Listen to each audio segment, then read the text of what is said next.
ஒரு சட்டமன்ற உறுப்பினர் விஜய் மாமா பாவம் என்று அவர்களுடைய குழந்தைகள் சொன்னதாக கூறியிருந்தார்கள். அப்பா ஒரு விஷயம் சொல்லணும்ப்பா. என்னம்மா சொல்லுமா, நான் ட்ரெயினுக்கு போறவர் தான் சொல்லலாம், அர்ஜென்ட்டுமான்றேன். என் பொண்ணு சொல்றா, அப்பா விஜய் அங்கிள் பாவம்பா, விஜய் அங்கிள் பாவம்பா, அவருக்கு ஒன்றும் தெரியாதப்பா, நீ ஏதாவது ஏடா கூடமா பேச கேள்வி கேட்காதப்பா என்று என் மகள்கள் சொல்கின்றார்கள். அதை கேட்டு அதை டிவியில் பார்த்த என்னோட குழந்தைகளும் விஜய் மாமா பாவம் என்று கூறினார்கள். ஏன் என்று கேட்டேன். விஜய் மாமா தினமும் காலை 9 மணி முதல் 5 மணி வரை ஹார்ட் ஒர்க் பண்றாங்கப்பா, அதனால அவரை எதிர்த்து யாராவது சட்டமன்றத்தில் பேசினால் நீங்க விட்டுறாதீங்கப்பா, அதை நீங்க கேள்வி கேளுங்கப்பா என்று என்னிடம் கூறினார்கள். மாண்புமிகு எதிர்க்கட்சி தலைவர் அவர்கள் ஒரு முறை இந்த அவையில் யார் எம்எல்ஏ யார் அமைச்சர் என்று தெரியவில்லை என்று குறிப்பிட்டார்கள். அவர்களுக்கு நினைவூட்டும் ஒன்றை மட்டும் சொல்ல விரும்புகிறேன். கிரியாஸின் கிராண்ட் ஃப்ரீடம் சேல் 70% வரை தள்ளுபடி. கிரியாஸ் மாண்புமிகு டாக்டர் சதீஷ் கிறிஸ்டோபர் அவர்கள். மாண்புமிகு பேரவைத் தலைவர் அவர்களே, மாண்புமிகு தமிழகத்தின் நிரந்தர முதலமைச்சர் அவர்களே, மாண்புமிகு அமைச்சர் பெருமக்களே, மாண்புமிகு சட்டமன்ற உறுப்பினர்களே, அனைவருக்கும் வணக்கம். இந்த வரலாற்று சிறப்புமிக்க மாமன்றத்தில் என்னை அதிக வாக்கு வித்தியாசத்தில் வெற்றி பெற செய்து ராதாபுரம் சட்டமன்ற தொகுதியின் பிரதிநிதியாக நின்று பேசுவதற்கு எனக்கு வாய்ப்பளித்து இந்த மாமன்றத்திற்கு அனுப்பி வைத்த எனது ராதாபுரம் சட்டமன்ற தொகுதி மக்களுக்கும், மேலும் எனது தாய் தந்தை மனைவி மற்றும் குழந்தைக்கும், மேலும் என் வெற்றிக்காக அயராது உழைத்த தமிழக வெற்றி கழக நிர்வாகிகளுக்கும் எனது நன்றி கலந்த வணக்கத்தை தெரிவித்துக் கொள்கிறேன். என் மீது வைத்த நம்பிக்கையை என் இதயத்தில் சுமந்து என் தொகுதி மக்களின் எதிர்பார்ப்புகளை என் எண்ணத்தில் ஏந்தி ராதாபுரத்தின் குரலை உரிமையோடு எடுத்துரைக்க இந்த மாமன்றத்தில் இன்று நான் எழுந்து நிற்கிறேன்.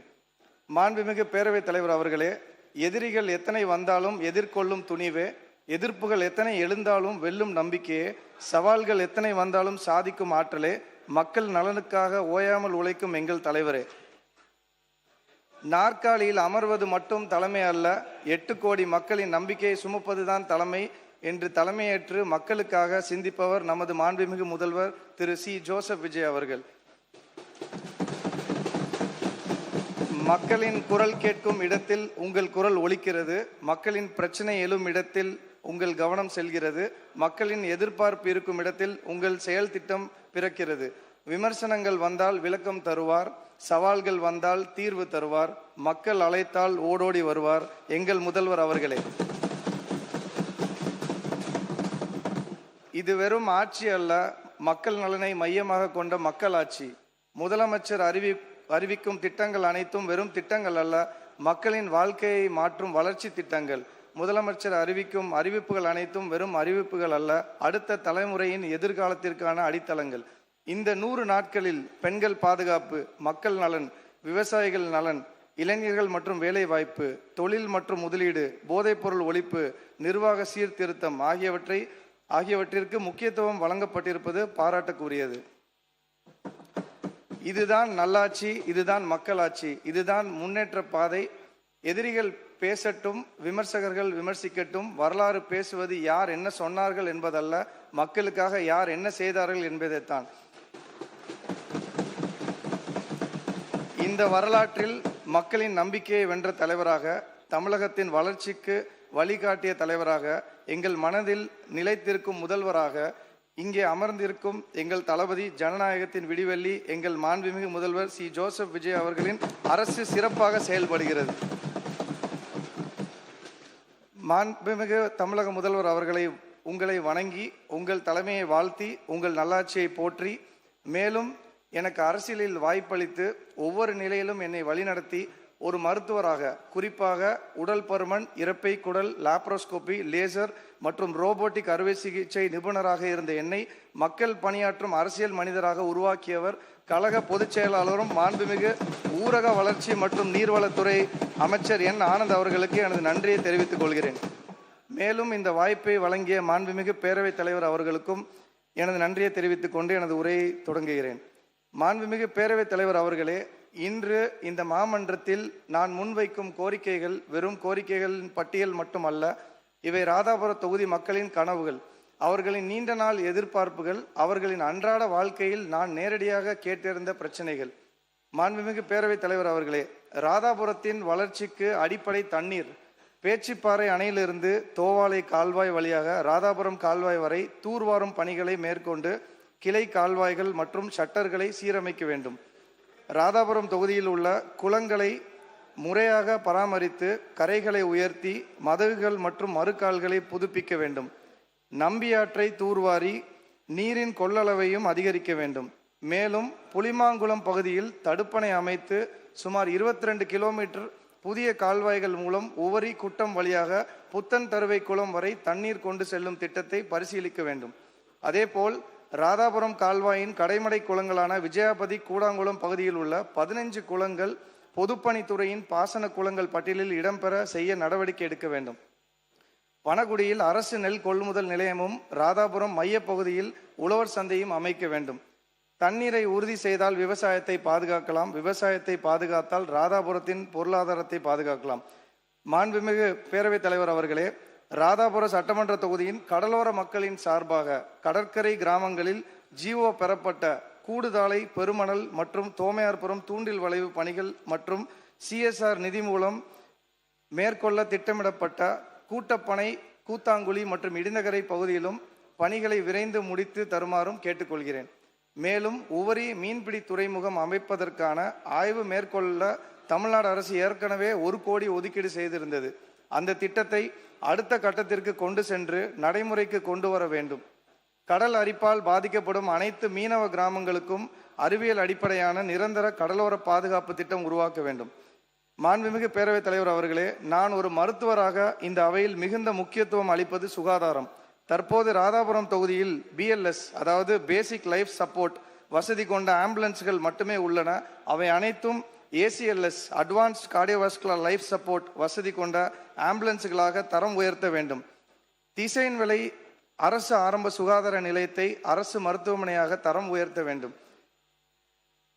மேலும் தேர்தலுக்கு முன்பு அவசரமாக திறக்கப்பட்ட வள்ளியூர் அரசு மருத்துவமனையை முழுமையான செயல்பட்டு உயர்நிலை அரசு மருத்துவ மையமாக வலுப்படுத்தி தேவையான மருத்துவர்கள், செவிலியர்கள், தொழில்நுட்ப பணியாளர்கள் மற்றும் அவசர சிகிச்சை வசதிகளை உறுதி செய்ய வேண்டும். ராதாபுரம் மக்களுக்கு அவசர சிகிச்சை கிடைக்க பாளையங்கோட்டை மற்றும் ஆசாரிப்பள்ளம் நோக்கி ஓட வேண்டிய நிலை குறைய வேண்டும். தேவையான சிகிச்சை வள்ளியூரிலே கிடைக்க வேண்டும். மாண்புமிகு பேரவைத் தலைவர் அவர்களே, எனது தொகுதியில் உள்ள கூடாங்குளம் அணுமின் நிலையம் அமைவதற்காக நமது பகுதி மக்கள் தங்களுடைய நிலங்களை வழங்கி தங்களின் வாழ்வாதாரத்தை தியாகம் செய்துள்ளனர். அந்த மக்களின் குடும்பங்களைச் சேர்ந்த இளைஞர்களுக்கு வேலை வாய்ப்பில் உரிய முன்னுரிமை கிடைக்கவில்லை. எனவே கூடாங்குளம் அணுமின் நிலையத்தில் உருவாகும் வேலை வாய்ப்புகளில் உள்ளூர் மக்களுக்கும் நிலம் வழங்கிய குடும்பங்களின் தகுதியான இளைஞர்களுக்கும் முன்னுரிமை அளிக்க வேண்டும். மாண்புமிகு பேரவைத் தலைவர் அவர்களே, ராதாபுரத்தில் காட்டு நாயக்கர் சமூகத்தை சேர்ந்த மக்கள் பல ஆண்டுகளாக தங்களின் ஜாதி சான்றிதழ் பெறுவதில் பல்வேறு சிரமங்களை சந்தித்து வருகின்றனர். சான்றிதழ் வழங்குவதற்கான நடைமுறைகளை எளிமைப்படுத்தி தகுதியுள்ள அனைவருக்கும் விரைவாக ஜாதி சான்றிதழ் கிடைக்க நடவடிக்கை எடுக்க வேண்டும் என்று கேட்டுக்கொள்கிறேன். மாண்புமிகு பேரவைத் தலைவர் அவர்களே, வளர்ச்சி வேண்டும், ஆனால் நமது இயற்கை வளங்களை அழித்து அல்ல. ராதாபுரம் தொகுதியில் உள்ள கல்குவாரிகளை முறையாக கண்காணித்து நீர் ஆதாரங்களையும் விவசாய நிலங்களையும் பாதுகாக்க வேண்டும். தொகுதி எல்லை பகுதியில் கேரள கழிவுகள் கொட்டப்படுவதையும் கட்டுப்படுத்த வேண்டும். மேலும் எனது தொகுதி சம்பந்தப்பட்ட கோரிக்கைகள் அடங்கிய கோப்புகளை இந்த பேரவையில் சமர்ப்பிக்கிறேன். அதை இந்த அவை குறிப்பில் இடம்பெற செய்யுமாறு பேரவைத் தலைவர் அவர்களை கேட்டுக்கொள்கிறேன்.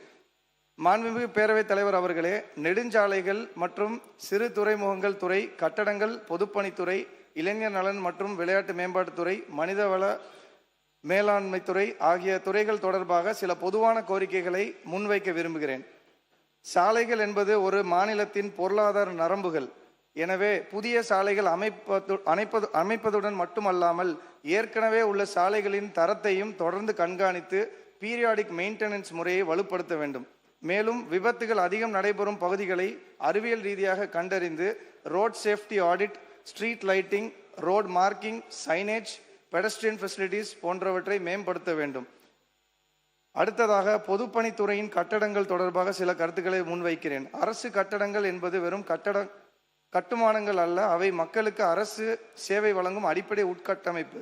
எனவே அரசு மருத்துவமனைகள், பள்ளிகள், கல்லூரிகள் மற்றும் அலுவலக கட்டடங்களில் தரமான கட்டுமானம், structural safety, fire safety, electrical safety, accessibility மற்றும் மெயின்டெனன்ஸ் ஆகியவற்றை அதிக முக்கியத்துவம் வழங்க வேண்டும். குறிப்பாக அரசு மருத்துவமனைகளில் கட்டடங்களை வடிவமைக்கும் போதே patient flow, emergency access, infection control, disability friendly access போன்ற மருத்துவ தேவைகளையும் கருத்தில் கொள்ள வேண்டும். மேலும் புதிய கட்டடங்களை கட்டுவதோடு நின்றுவிடாமல் ஏற்கனவே உள்ள அரசு கட்டடங்களுக்கு ஸ்ட்ரக்சரல் சேஃப்டி ஆடிட் மற்றும் மெயின்டெனன்ஸ் செய்ய வேண்டும். இளைஞர் நலன் மற்றும் விளையாட்டு மேம்பாடு. ஒரு மாநிலத்தின் எதிர்காலம் அதன் இளைஞர்களின் கையில் உள்ளது. எனவே விளையாட்டை பதக்கங்களை வெல்வதற்கான துறையாக மட்டும் பார்க்காமல் இளைஞர்களின் உடல் மற்றும் மன ஆரோக்கியத்தை பாதுகாக்கும் ஒரு சமூக முதலீடாக பார்க்க வேண்டும்.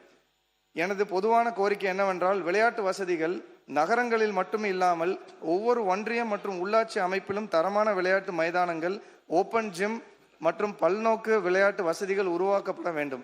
பள்ளிகளில் தினமும் 1 மணி நேரம் விளையாட்டு மற்றும் உடற்பயிற்சி நடவடிக்கைகள் கொண்டு வரப்படுவது மிகவும் வரவேற்கத்தக்கது. மேலும் take up sports, give up drugs என்ற செய்தி ஒவ்வொரு பள்ளி மற்றும் கல்லூரியிலும் வலுவாக கொண்டு செல்லப்பட வேண்டும். மாண்புமிகு பேரவைத் தலைவர் அவர்களே, அரசின் திட்டங்களை மக்களிடம் கொண்டு சேர்ப்பவர்கள் அரசு ஊழியர்கள். எனவே அவர்களின் நலன் என்பது நிர்வாகத்தின் நலனாகும்.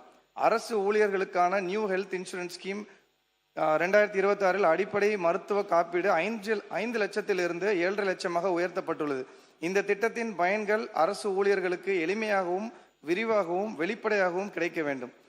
அதேபோல் அரசு ஊழியர்களின் பணிச்சுமை, பணியிடை வசதிகள், பயிற்சி, திறன் மேம்பாடு மற்றும் மனநலம் ஆகியவற்றிற்கும் உரிய முக்கியத்துவம் வழங்க வேண்டும். மாறிவரும் தொழில்நுட்ப சூழலுக்கேற்ப அரசு ஊழியர்களுக்கு டிஜிட்டல் கவர்னன்ஸ், AI மற்றும் புதிய நிர்வாக முறைகள் குறித்து தொடர்ச்சியான பயிற்சிகள் வழங்கப்பட வேண்டும். மாண்புமிகு பேரவைத் தலைவர் அவர்களே, இந்த கோரிக்கைகளை மாண்புமிகு அமைச்சர்கள் பரிசீலித்து தங்களது துறையின் செயல்பாடுகளை மேலும் வலுப்படுத்துவார்கள் என்று நம்புகிறேன். ஒரு மருத்துவராகவும் மக்கள் பிரதிநிதியாகவும் சுகாதாரத்துறையின் மானிய கோரிக்கையில் முக்கியமான கோரிக்கையை முன்வைக்க விரும்புகிறேன். இன்று தமிழ்நாட்டில் அதிகரித்து வரும் ஒரு முக்கியமான பொது சுகாதார பிரச்சனையை இந்த அவையின் கவனத்திற்கு கொண்டு வர விரும்புகிறேன். அது என்னவென்றால் உடல் பருமன். உடல் பருமன் அறுவை சிகிச்சை நிபுணராகிய நான் தினந்தோறும் உடல் பருமன் பிரச்சனையால் பாதிக்கப்பட்டு வரும் ஏராளமான நோயாளிகளை சந்தித்து வருகிறேன். உடல் பருமன் என்பது வெறும் தோற்றம் சம்பந்தப்பட்ட பிரச்சனை அல்ல. இது ஒரு மருத்துவ நிலை. நீரிழிவு, உயர் இரத்த அழுத்தம், இதய நோய், பக்கவாதம், தூக்கத்தில் மூச்சு திணறல் மற்றும் சில வகையான புற்றுநோய்கள் உள்ளிட்ட பல்வேறு நோய்களுக்கு முக்கியமான ஆபத்து காரணியாக அமைகிறது. குறிப்பாக குழந்தைகள் மற்றும் இளைஞர்களிடையே உடல் பருமன் அதிகரிப்பது எதிர்கால பொது சுகாதாரத்திற்கு மிகப்பெரிய சவாலாக உள்ளது.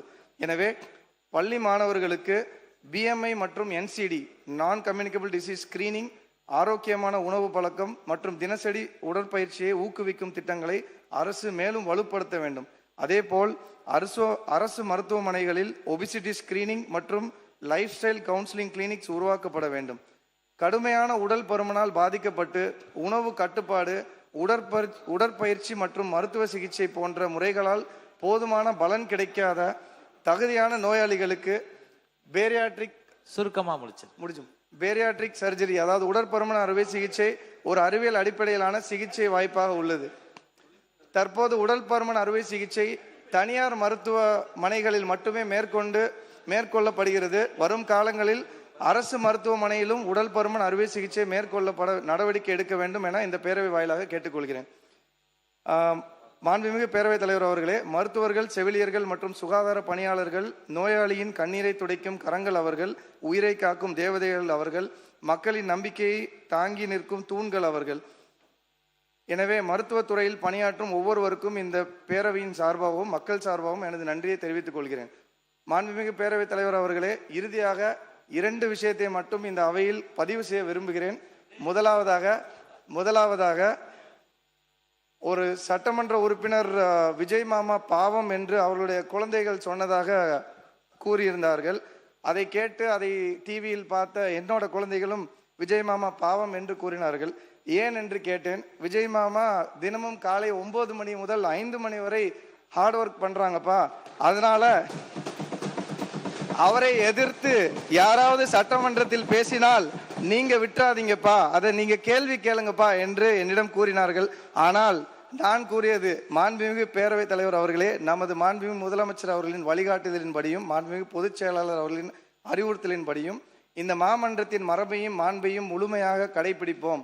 இந்த அவையின் சட்ட விதிகளையும் நடைமுறைகளையும் முழுமையாக மதிப்போம் என்பதை இந்த நேரத்தில் உறுதியாக தெரிவித்துக் கொள்கிறேன். அதுதான் எங்களுடைய தலைமை எங்களுக்கு கற்றுக் கொடுத்த அரசியல் நாகரிகம். மாண்புமிகு பேரவைத் தலைவர் அவர்களே, இரண்டாவதாக மாண்புமிகு எதிர்க்கட்சி தலைவர் அவர்கள் ஒரு முறை இந்த அவையில் யார் எம்எல்ஏ யார் அமைச்சர் என்று தெரியவில்லை என்று குறிப்பிட்டார்கள். அவர்களுக்கு நினைவூட்டும் ஒன்றை மட்டும் சொல்ல விரும்புகிறேன். முன்னாள் சபாநாயகர் அவர்களிடம் இருந்து வறண்டு போயிருந்த ராதாபுரத்தை, வளர்ச்சி இல்லாமல் இருந்த ராதாபுரத்தை பசுமை நிறைந்த வளர்ச்சி பாதையில் வேகமாக முன்னேறும் ராதாபுரமாக மாற்றுவதற்காக வந்திருக்கும் மக்கள் பிரதிநிதி டாக்டர் கிறிஸ்டோபர் என்பதை இந்த மாமன்றத்தில் பெருமையுடன் பதிவு செய்கிறேன். இந்த வாய்ப்புக்கு நன்றி கூறி எனது உரையை நிறைவு செய்கிறேன். நன்றி, வணக்கம். கிரியாஸின் கிராண்ட் ஃப்ரீடம் சேல் 70% வரை தள்ளுபடி. கிரியாஸ்